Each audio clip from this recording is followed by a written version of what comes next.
Tennessee had some high-profile opt-outs. Iowa was the higher-ranked team with one of the best defenses in the nation.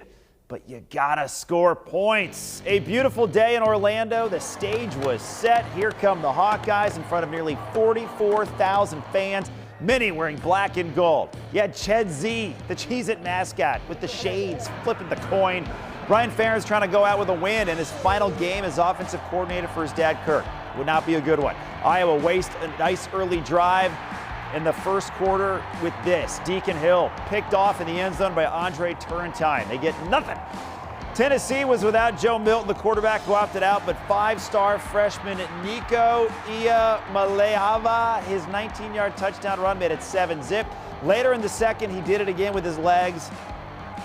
Iamaleava, touchdown. 14-zip. Tennessee was clicking, Iowa not. Hill dropping back, late second quarter, trying to make something happen.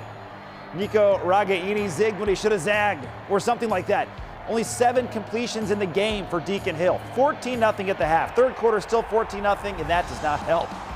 Hill backed up near his own end zone, dropped like a bad habit. Tennessee recovers, and that would lead to another touchdown. Tennessee was up 21-zip. And then it gets worse. Start of the fourth, Hill picked off. James Pierce the other way, 52 yards. That makes it 28-0, and finally, Ferentz has enough. Benches. Hill brings in Marco Lainez, the freshman, providing a jolt with his legs. He ran it 6 times for 51 yards, completed 2 passes, but no points when the freshman was in either. Iowa takes one on the chin, 35-0 to end the season in Orlando. That's where we find Shannon Earhart live. And Shannon, I'm guessing those were not some fun post-game interviews. Scott, it was hard to be there. It was hard to be there and just see kind of the defeat on the look of Kirk Ferentz and Joe Evans and Jay Higgins' faces, and even Tory Taylor, who we did interviews with outside. Just tough, a tough scene all around for Iowa. I mean, the offense didn't play great, and the defense, not so much either. All week we've been talking about if the Iowa defense can keep up with this SEC top speed offense. Didn't turn out to be so. On paper, it looked simple. Tennessee was missing its top 3 offensive players.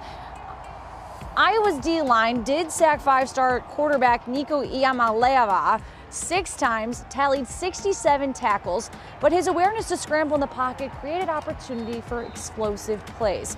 DC Phil Parker said earlier this week that there wasn't a lot of tape on the new quarterback, so they were gonna do what they could. Tennessee rushed to the line almost every single play, and the speed is how they scored. Simple as that.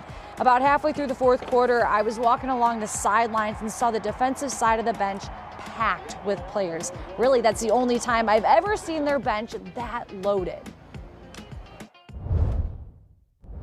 I think we could have honestly handled their tempo better. We tried to emulate that in practice, and it's a tough thing to do.